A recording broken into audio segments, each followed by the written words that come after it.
Allez, bonjour à tous, j'espère que vous allez bien. Aujourd'hui, on va faire une analyse du BTC, du marché. On verra est-ce qu'on a un retour vendeur, est-ce que au contraire, on a des acheteurs qui sont toujours présents. On fera bien sûr une analyse multi-time frame, weekly, daily. On ira également sur du court terme. Alors sur le BTC, on va voir notre clôture weekly qui arrive dans 9 heures. Une clôture weekly qui est globalement, qui nous montre quand même un retour des vendeurs ici sur ce genre de pattern, parce que le fait d'avoir une mèche ici, alors on attend bien entendu la clôture, parce que si on clôture à 71 000 $, là-dessus il n'y a pas de souci, mais le fait d'avoir une mèche ici qui représente à peu près 50% de la bougie, 50% de la bougie, ça nous montre que on a quand même un réveil au niveau des vendeurs. On a une tentative des acheteurs de pousser et des vendeurs qui sont manifestés. Dans le genre de même scénario, où ce genre de bougie là, c'est bullish. Quand on avait ici une tentative de pousser par les vendeurs et qu'on avait de l'autre côté une mèche qui représentait plus de 50%, ça nous montrait qu'on avait des acheteurs qui défendaient cette zone-là, d'accord. Donc pour le moment, j'ai envie de dire que on a un signal qui nous montre que on a des vendeurs qui se réveillent. Maintenant, voilà, faut pas oublier que on est sur un gros niveau de résistance. Donc ça ne m'étonne pas, d'accord. Faudra surtout regarder, je pense le plus important, c'est de regarder le mouvement, la direction du marché lundi, puisqu'en général lundi c'est la journée la plus importante. Quand je prends ici l'indicateur de volatilité, on voit souvent que le dimanche on a un flash violet, ça nous indique ici que la volatilité est extrêmement faible, et en général, alors là c'était mercredi, mais la plupart des dimanches, comme ici, comme ici, ça nous dit ok, attention, volatilité extrêmement faible, on s'attend à un gros mouvement qui arrive. Et souvent le lundi, puis en plus avec l'ouverture du marché US dans l'après-midi pour nous, ça nous montre que voilà, à chaque fois on a une impulsion assez violente, alors que ce soit à la hausse ou à la baisse, mais souvent c'est comme ça que ça se passe. Et puis même depuis qu'on a eu les ETF spot sur BTC, là où il y a le plus de volume, c'est souvent lors de l'ouverture du marché US. Donc voilà, affaire à suivre. Je pense que le plus intéressant, en tout cas moi, d'un point de vue weekly ici, il y a rien à faire sur le BTC. Il y a des alts qui ont des clôtures weekly différentes bien entendu, mais sur le BTC, il n'y a pas grand chose à faire. Maintenant, je vais surtout regarder la journée de lundi qui peut potentiellement m'intéresser pour tout le reste de la semaine. Donc on est en fait sur BTC, on consolide autour de deux gros niveaux, ok, qui sont importants, enfin deux gros niveaux à l'intérieur de ce range là. Le premier niveau, c'est le niveau où on a buté là, aux alentours des 71 500 $. C'est un niveau qui fait office de support, de résistance, on voit que c'est un niveau clé. Et on a un second niveau vers les 67 300 $, à peu près. C'est des zones d'intervention, et jamais au dollar près. En fonction de la clôture de lundi, ça va être intéressant à surveiller. Si on flippe cette zone de résistance en support, donc on passe vraiment au-dessus, on a vraiment une clôture avec une forte impulsion, comme ce genre de bougie, ça c'est vraiment une bougie très encourageante. Ok, si on a la même chose, on aura de grandes chances ici de faire un nouveau sommet, et là dans ce cas-là, on peut mettre déjà des extensions de Fibo. Je vais essayer d'être plus précis, hop. Et là, les prochaines targets, si on fait un nouveau sommet, c'est entre les 85 000 $ et les 91 000 $. Donc ça, c'est si on a notre impulsion. Dans tous les cas, tant qu'on évolue entre ces deux bornes, ici c'est une opportunité d'achat, ici c'est une opportunité de vente, mais on ira voir ça ensuite sur du court terme. Si par contre on break ce niveau-là, le prochain niveau à aller chercher, c'est les 64 000 $, ok, qui est ici pareil un niveau assez important, qu'on faisait pareil office de support, de résistance, c'est un niveau on va dire décisif. Si on passe en dessous de ce niveau-là, je serais un peu bearish quand même sur le marché, bien que on ne breakerait pas encore notre range, mais il y aura de grandes chances d'aller chasser la liquidité ici, surtout qu'on a fait une déviation.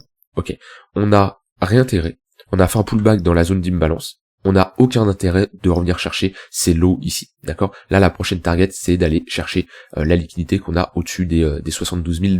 Donc si le marché commence à réintégrer ce niveau-là, pour moi c'est que ces niveaux-là vont sauter, et ça serait pas bon pour la suite. Dans tous les cas, on est dans une phase où le niveau des 60 000 $ doit tenir. Si je trace un Fibo, ce dernier Fibo là, c'est les 0,382 de retracement. Hop là. Ouais, c'est nos 0,382. Okay. Alors je peux prendre différents Fibo, ça va dépendre de si je veux prendre l'entièreté d'un mouvement pour des mouvements un peu plus long terme, bien sûr. Plus je prends un mouvement court terme, donc avec moins d'amplitude, plus je vais avoir des retracements beaucoup plus court terme que si je prends ce genre de retracement, ok, où là j'aurai d'autres niveaux intéressants à surveiller.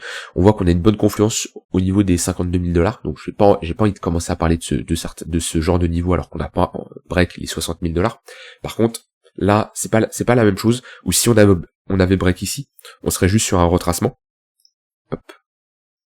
On voit qu'on a des pumps, des creux et des sommets de plus en plus haut. Là, si on fait juste un retracement, on peut repartir plus vite. Par contre, là, le fait de revenir chercher notre zone de rechargement de short, si on se fait rejeter dans cette zone, qu'on a une clôture sous les 60 000 $ en weekly et qu'on commence à structurer ici un M-top, tac, là ça serait beaucoup plus bearish et selon moi ça serait un retour aux alentours des 44 000 $, d'accord, c'est-à-dire que même ce niveau des 52 000 $, on le transpercerait assez rapidement. C'est un niveau intéressant à surveiller pour ce retracement là si on y allait. Maintenant là, pattern de distribution comme ça, je peux même mettre des extensions.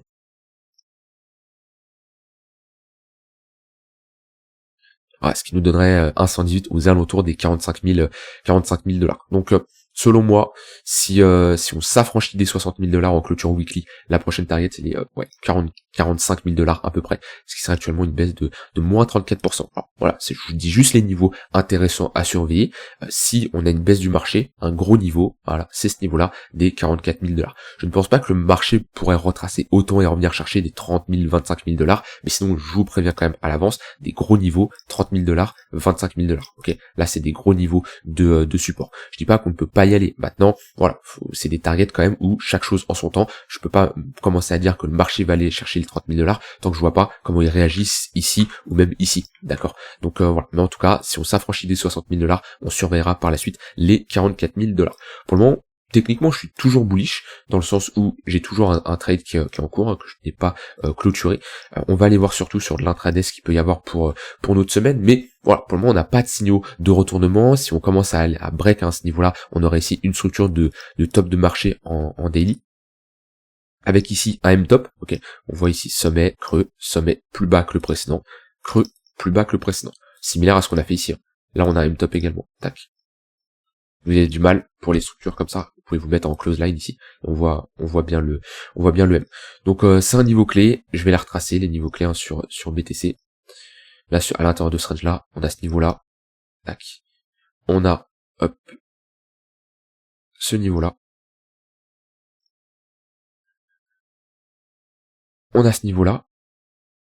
Et ensuite, on a ce niveau là. Globalement, c'est les niveaux où, pour le moment, la meilleure chose à faire à l'intérieur de ce range là, c'est vous tracez vos extrémités en daily, ensuite vous allez sur du 4 heures, 1 heure, pour lorsqu'on va chercher ces zones de localisation, voir comment le marché réagit, et se positionner en conséquence. Alors si on va chercher la borne basse comme on a ici, on a ici une pattern de retournement qu'on verra mieux en 1 heure, hop, avec une structure en W, tac, avec ici un plus petit W dans le second creux d'un W4 heures. Ce qui est intéressant, c'est quand on a sur l'unité de temps supérieure un creux, un pump, un retracement. Ici, on peut pas savoir si on va faire un W, d'accord. Le W est validé au moment où on break la ligne de coup et que voilà, on a vraiment une vraie structure. Ici, on peut être juste sur une continuation baissière. Par contre, là, sur l'unité de temps inférieure, par exemple sur du 1 heure, si ici, à l'intérieur, on fait une petite pattern, ça peut être également intéressant de se positionner. Vous avez une entrée un peu plus agressive, mais vous pouvez avoir un accélérateur beaucoup plus intéressant, parce que ça vous évite de rentrer ici, et ça vous fait rentrer beaucoup plus bas. Donc voilà, les extrémités sont tracées. Ce qu'il va falloir regarder, c'est cette semaine, comment on va aller chercher. Si on y va avec affaiblissement au niveau des vendeurs, une divergence haussière, donc on cherchera plutôt des divergences haussières sur ces niveaux-là et des divergences baissières sur ce niveau-là. Je peux mettre le MACD. Hop, voilà, que ça soit sur du 4 heures ou sur du 1 heure. Voilà. Ici on avait une divergence haussière. On voit creux plus bas, ici creux plus haut, d'accord, divergence haussière, ce qui nous montre un affaiblissement au niveau des vendeurs. Si on a ça, et sur l'extrémité opposée, après on a une structure qui nous inverse notre dynamique, ça peut être de bonnes zones de localisation pour se positionner. Vous pouvez également mettre des volumes profile, alors des volumes profile, ici on serait plutôt sur des volumes profile weekly. Pour ceux qui n'ont pas l'indicateur, vous pouvez les mettre à la main, parce que je pense qu'il vous faut trading payant. Mettez PVP, profil de volume périodique, et ça vous trace tout simplement les volumes profile weekly. Maintenant, si vous ne pouvez pas les tracer, enfin vous ne pouvez pas mettre l'indicateur parce qu'il vous faut trading view payant, vous allez ici, hop, profil de volume à gamme fixe, et là vous prenez manuellement du coup la clôture du lundi à 2h, hop, à 1 heure ou à 2 heures, je sais même plus, mais bref, la clôture daily, et vous tracez votre volume profile. Donc moi ils sont tracés, ce qu'il faut surveiller dans ce genre de volume profile, c'est les creux. qu'on a dans ces volume profile. Alors on prend jamais le volume profile pour la période actuelle, on prend toujours le volume profile N-1, donc ça veut dire que pour la session de cette semaine, j'utilise ce volume profile. Pour la semaine prochaine, je vais utiliser ce volume profile, d'accord, celui actuellement. Et du coup, ce qu'il faut regarder, c'est tout simplement les déséquilibres. C'est-à-dire que là, voilà, on a ici, hop, tac, un niveau. Alors, je vais essayer d'être même plus précis. Tac. On a ici un niveau intéressant qui peut faire office de résistance. On a ce niveau-là. On a ici également un petit niveau. Tac. Ouais, ici on a un petit, mais c'est pas les plus, c'est pas les meilleurs, mais voilà. Là on a deux niveaux intéressants qui peuvent faire office de support de résistance. De la même manière où, voilà, la semaine dernière, on avait ce niveau-là. On est revenu parfaitement dessus, faire office de support. On avait ce niveau-là, mais on n'y a pas été. C'est pas parce qu'on a un niveau qu'on va forcément y aller. Tracez vos zones, et ensuite, quand le marché y va, vous regardez comment il réagit, et vous vous positionnez tout simplement en conséquence. Voilà, et pareil, ici on avait un niveau assez intéressant. Il n'a pas spécialement fait office de support, là-dessus on zoome, hein, quand on détermine comme ça un niveau, on va sur du 15 minutes, 1 heure pour prendre une décision, hein. On reste pas en 4 heures daily parce que sinon c'est pas tradable, d'accord. Mais voilà, actuellement on aurait deux zones intéressantes là pour de l'intraday si on y va cette semaine. Voilà pour le BTC, les zones sont tracées. Moi, comme je dis, il y a rien à faire, je pense, sur du long terme. Enfin, moi, je ne fais rien là-dessus. J'ai déjà une position qui est en cours. Je la maintiens. Ce que je vais surveiller, c'est vraiment la clôture weekly. Est-ce que déjà, on a une clôture weekly avec une mèche aussi importante, et surtout la journée du lundi avec l'ouverture US qui pourrait donner le ton pour cette semaine. Ether, c'est assez clé, les niveaux pareil pour lui.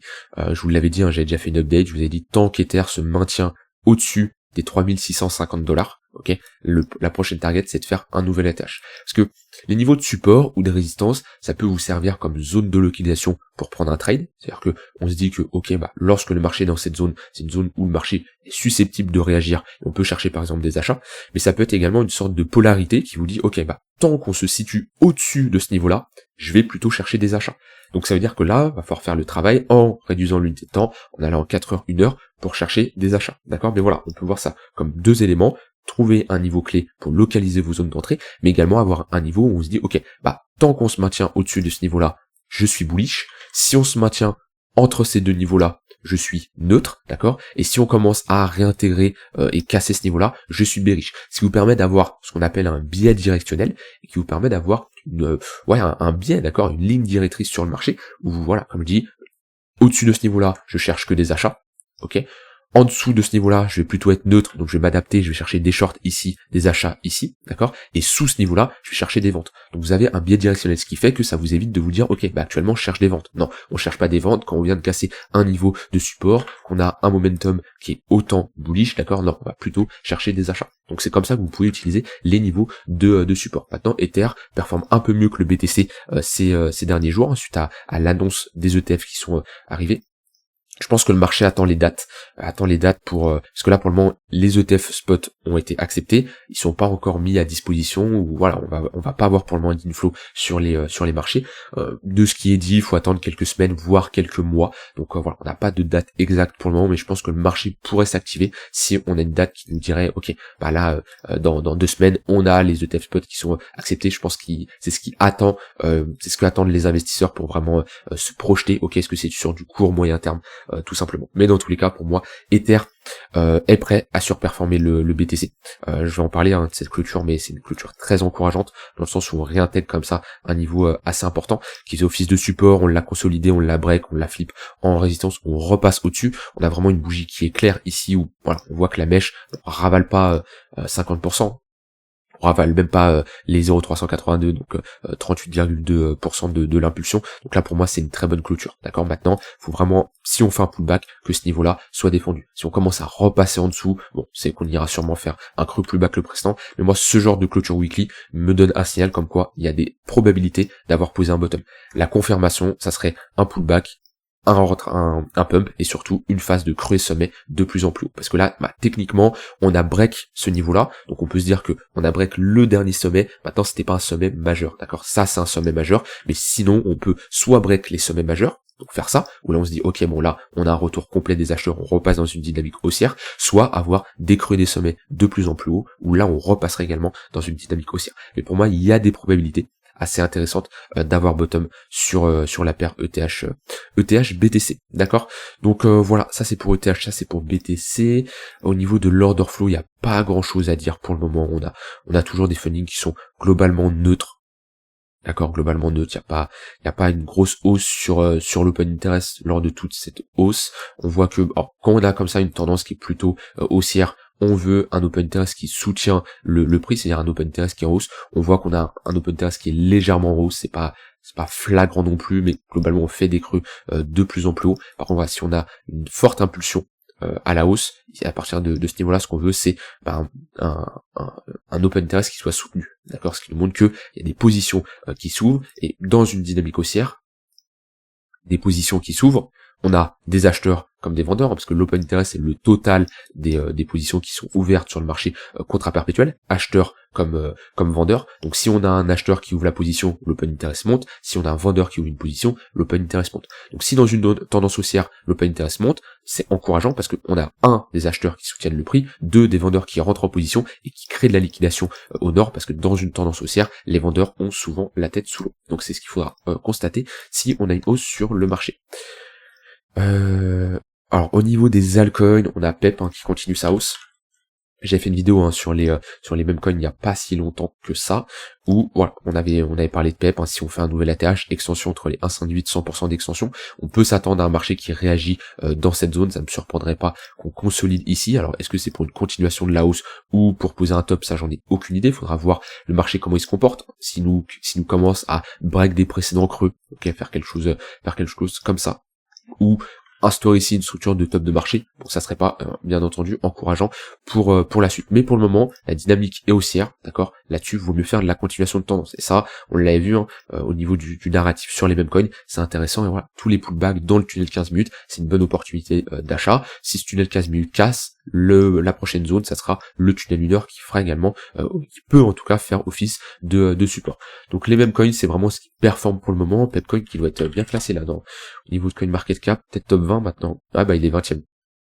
Il est 20ème, donc voilà, comme je dis, on arrive sur des niveaux où, bon, pour moi c'est surévalué, et Pep, c'est pas un projet qui va aller, bon après on a du Dogecoin qui est 8ème, donc bon, voilà, le marché est irrationnel et on le sait là-dessus. Maintenant c'est compliqué de prendre le market cap et se dire, comparé à d'autres projets, ok est-ce que c'est sous-évalué, surévalué? Ouais, Pep, oui, il est surévalué. Maintenant c'est la communauté, c'est le marché qui décidera où il va. Le marché de toute façon toujours raison, mais niveau clé entre les 1,8 100% d'extension, si on n'a pas de niveau, si on n'a pas d'affaiblissement dans cette zone avec des patterns de retournement ou autre et un retour vendeur, et on peut se projeter et aller chercher les 218 qui seront la prochaine zone de prise de profit théorique.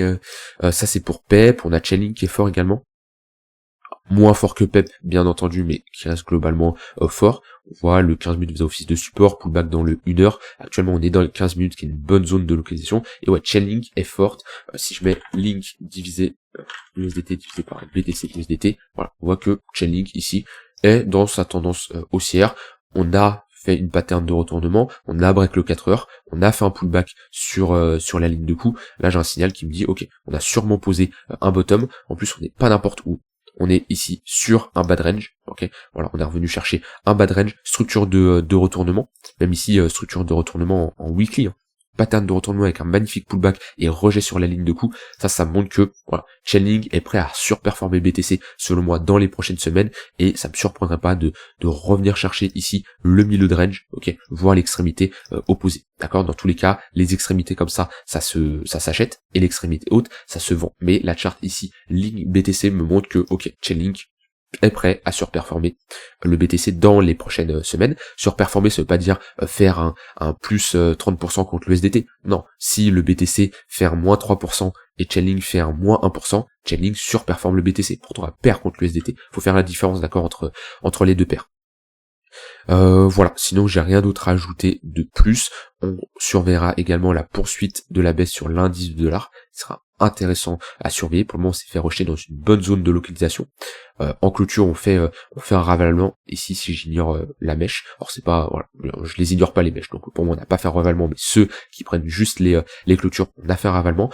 On s'est fait rejeter sur notre précédent sommet qui faisait un autre précédent creux qui faisait maintenant office de résistance, le tunnel 4 heures. Prochaine target, c'est d'aller break ce tunnel daily et d'aller chercher ici l'extrémité opposée où on pourrait avoir un marché crypto qui en profite. Voilà, vous avez mon avis, vous avez mes trades qui sont toujours en cours, hein, BNB et Bitcoin. On verra comment le marché évolue. Je vous souhaite une très bonne fin de journée. On se dit à demain pour une prochaine vidéo. Bye bye.